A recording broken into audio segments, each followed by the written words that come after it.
بہت وقت پہلے کی بات ہے۔ پاکستان کی زرخیز وادیوں اور ہرے بھرے کھیتوں کے بیچ ایک چھوٹا سا گاؤں آباد تھا۔ اس گاؤں میں ایک بہت ہی چالاک کسان رہتا تھا جس کا نام احمد تھا۔ احمد کو وہاں کے لوگ اس کی دانائی اور مسائل حل کرنے کی وجہ سے جانتے تھے۔ اس کی ایک بہت ہی سمجھدار اور خوبصورت بیٹی تھی جس کا نام عائشہ تھا۔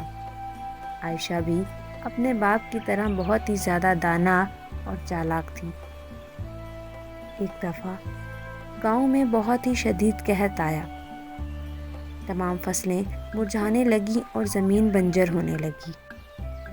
تمام گاؤں والے پانی کو ترسنے لگے اور اس وقت شدید ضرورت تھی کہ وہاں پر پانی ملے۔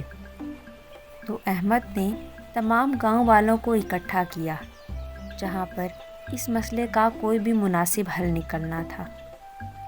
تو احمد کی بیٹی عائشہ، جو کہ سمجھدار ہونے کے ساتھ ساتھ بہت بہادر بھی تھی، اس نے گاؤں والوں سے وعدہ کیا کہ وہ گاؤں کے لیے پانی ڈھونڈ کر لائے گی اور اس کے لیے وہ قریبی پہاڑوں میں جائے گی تاکہ وہاں پر وہ کوئی چشمہ تلاش کر سکے اور پھر گاؤں والے وہاں سے پانی بھر سکیں۔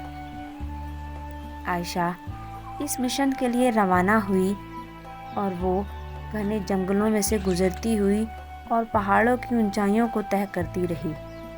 راستے میں اسے بہت سی مشکلات کا سامنا کرنا پڑا، لیکن بہت دنوں کی محنت کے بعد آخرکار وہ ایک ایسی جگہ کھڑی تھی جہاں پر اس کے سامنے ایک بہت ہی خوبصورت چشمہ تھا۔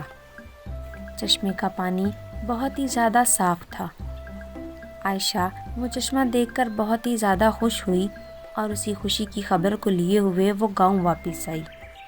تمام گاؤں والے پھر سے اکٹھے ہوئے، لیکن اس بار عائشہ نے انہیں مشورہ دیا کہ اس بات کے بجائے کہ ہر آدمی وہاں جائے اور اپنے لیے پانی لے کر آئے، بہتر ہے کہ تمام گاؤں والے مل کر ایسی نہریں کھودیں کہ ہم پانی وہاں سے سیدھا اپنے گاؤں لا سکیں، اور اس طرح سے سب کو اپنی فصلیں سیراب کرنے میں بھی آسانی ہوگی اور ضرورت کا پانی بھی ملتا رہے گا۔ تمام گاؤں والوں کو عائشہ کی یہ بات بہت پسند آئی۔ اس کے بعد تمام گاؤں والے مل کر اس چشمے کے پاس سے لے کر گاؤں تک نہریں کھودنے لگے۔ تمام گاؤں والوں نے اس کام میں بہت محنت کی۔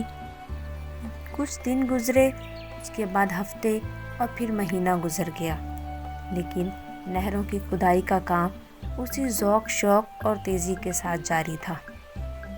یوں کچھ ٹائم کے بعد ہی تمام گاؤں والے اپنے اس مشن میں کامیاب ہو گئے۔ گاؤں والوں نے چشمے سے لے کر اپنے گاؤں تک بہت ہی اچھی نہر بنا لی تھی، جس میں اب چشمے کا پانی گاؤں کو سیراب کرتا ہوا گزر رہا تھا۔ تمام گاؤں والے عائشہ کی اس دانائی پر بہت ہی زیادہ خوش تھے۔ یوں دیکھتے ہی دیکھتے سب کی فصلیں سیراب ہوئیں اور پھر سے ہر طرف ہریالی آنے لگی۔